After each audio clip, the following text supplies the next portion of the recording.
परमेश्वर का धन्यवाद करते जिस परमेश्वर ने हमें सौभाग्य दिया। एक बार फिर से परमेश्वर ने अपनी उपस्थिति में हमें इकट्ठा किया है। मेरे प्रियो, हम लगातार परमेश्वर के वचनों को सीख रहे हैं और आज एक बार फिर से हम परमेश्वर के पवित्र वचनों को सीखने के लिए जा रहे हैं। पिछले हफ्ते हमने सीखा था कि कैसे प्रभु यीशु मसीह ने हमारा मेल परमेश्वर के साथ करवाया। एक बार फिर से हम वो परमेश्वर का वचन पढ़ने जा रहे हैं। इफिसियों की पत्री उसका 2 अध्याय 14 और 15 वचन से पढ़े। इफिसियों 2 का 14 और 15 वचन।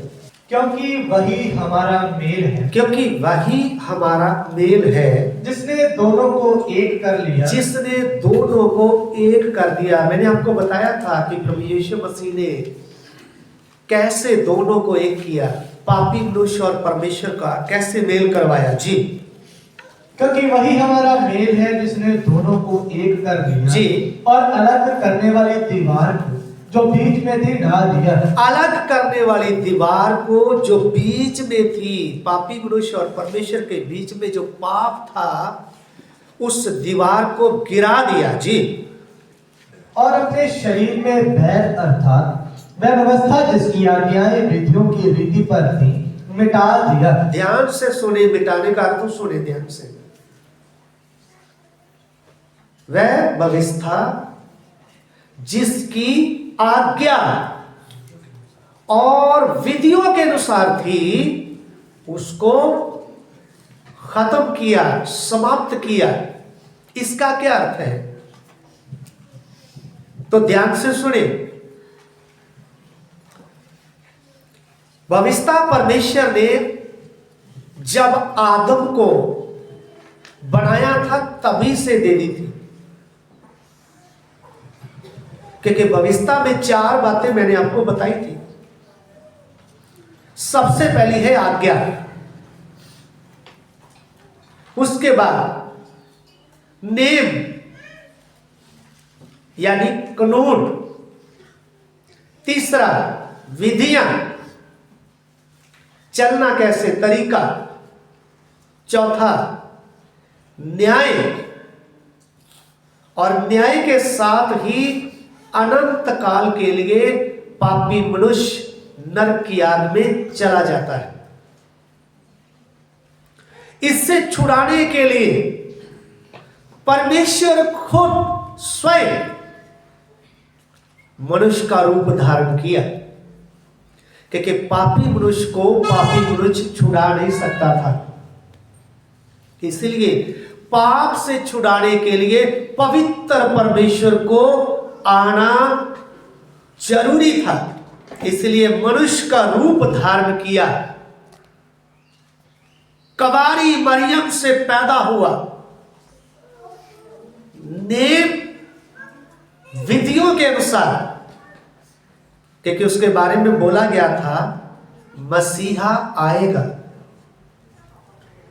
परमेश्वर ने कहा था अदन वाटिका में स्त्री की संतान आएगी।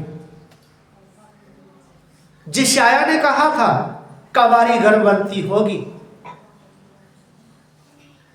तो ये सारी भविष्यवाणियों को पूरा करता हुआ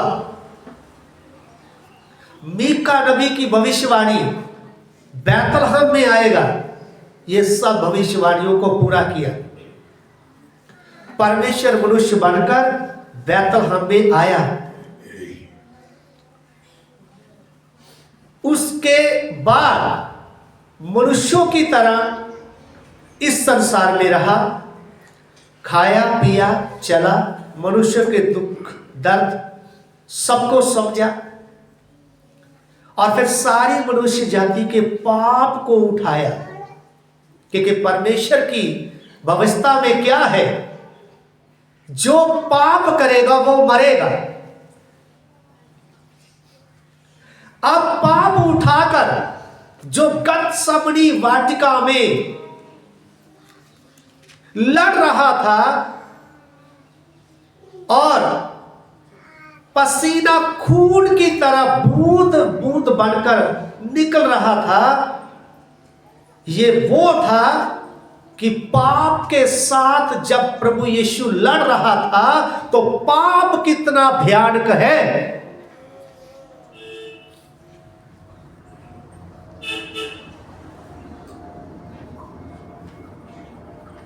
क्योंकि भविष्यता को पूरा करना है। अब परमेश्वर ने क्या कहा था जब आदम ने अदन वाटिका में पाप किया, तब परमेश्वर ने क्या कहा था? उत्पत्ति की किताब में हम आएंगे, उत्पत्ति 3 अध्याय 24 वचन पढ़े। इसलिए आदम को उसने निकाल दिया। इसीलिए पाप करने के कारण परमेश्वर ने आदम को अदन वाटिका से बाहर निकाल दिया, आदम और हवा दोनों को। जी। और जीवन के वृक्ष के मार्ग का पहरा देने के लिए, जीवन के वृक्ष का मार्ग का पहरा देने के लिए अदन की वाटिका के पूर्व की ओर, अदन की वाटिका की पूर्व की ओर करूबों को और चारों ओर घूमने वाली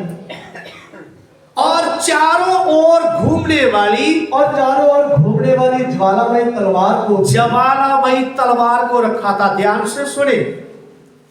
अब आदम ने पाप कर दिया, मनुष्य पापी हो गया है, अब फिर से अदन की वाटिका में नहीं आ सकता और जीवन के वृक्ष का फल नहीं खा सकता। उसके लिए ध्यान से सुने, करूबों को पहरा देने के लिए रखा और ज्वालामयी घूमने वाली तलवार को रखा, जो आए उसका खून बहाना है। ध्यान से सुने, पापी मनुष्य का मेल कैसे हुआ? इसलिए प्रभु यीशु के बारे में लिखा है, आखिरी आदम आया। जिस आदम को बाहर निकाल दिया था अब फिर से वापस नहीं आ सकता, उसके लिए आखिरी आदम प्रभु यीशु मसीह अदन वाटिका में प्रवेश करने के लिए करूबों का और उस ज्वालामयी घूमने वाली तलवार का सामना करना पड़ेगा। इसलिए आपको मालूम होगा, जो मिलाप वाले तंबू में महायाजक पापी मनुष्य के लिए जो बलि देता था, तो उस बलि का खून अंदर लेकर जाता था और पवित्र स्थान का जो पर्दा उसमें भी, और फिर उसके अलावा आपको मालूम होगा जो परम पवित्र स्थान में जो भविष्यता थी, सदूक था, जिसमें 10 आज्ञाएं रखी गई थी, उसके ऊपर करूबी थे। ये ध्यान से देख लेना, इधर भी है। संदूक के ऊपर करूबी थे, ऐसे पंख फैलाए हुए, खून देखने के लिए। ये वही सीन था जो अदन वाटिका में था। प्रभु यीशु मसीह अपने जीवन में हमारे पापों के लिए पूरा कर रहा था, उस तलवार का सामना कर रहा था। इसलिए प्रभु यीशु मसीह ने अपना पवित्र खून बहाया था। एक कतरा भी खून का शरीर में नहीं रहा था। डॉक्टर कहते हैं, जब एक व्यक्ति मर जाता है, एक कतरा खून का दिल के पास रह जाता है। आपको मालूम क्या हुआ?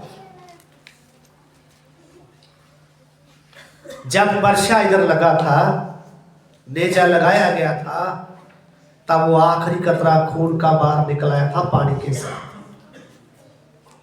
हमारे लिए प्रभु यीशु मसीह ने अपना खून बहाया है, हमें पापों से शुद्ध करने के लिए, हमारा मेल परमेश्वर के साथ करवाने के लिए।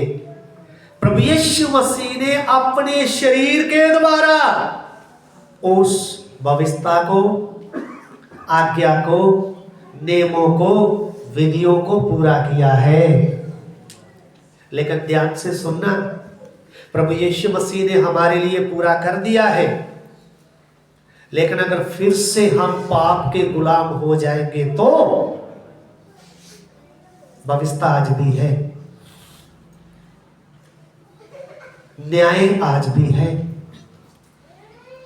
फिर हमको कोई नहीं बचा सकता। इसलिए हमारे जीवन में जब हम पाप का मजा उठाते हैं, तुरंत परमेश्वर से पश्चाताप करते हैं, मैंने पाप किया है, पाप का मजा उठाया है, मेरे जीवन में ये गलती आई है। गलती की जगह पाप बोले, प्रभु मुझे क्षमा करे, मुझे माफ करे, तब शुद्ध हो जाए। ये है हम में और दूसरे लोगों में अंतर। जो अभी भी पापी हैं, परमेश्वर से दूर हैं, जिन्होंने अभी तक प्रभु यीशु मसीह के ऊपर विश्वास नहीं किया, उद्धार नहीं पाया, वे पाप के गुलाम हैं और पाप के साथ उनका न्याय होगा और फिर अनंत काल की नरक की आग में उनको जाना पड़ेगा। सुन रहे हैं?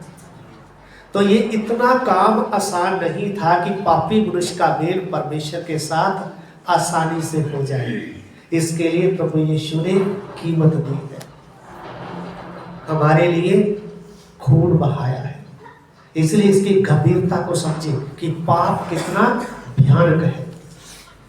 फिर से इसके गुलाम बनने की कोशिश न करें, अपने सिरों को झुकाएं, प्रार्थना के लिए जाए।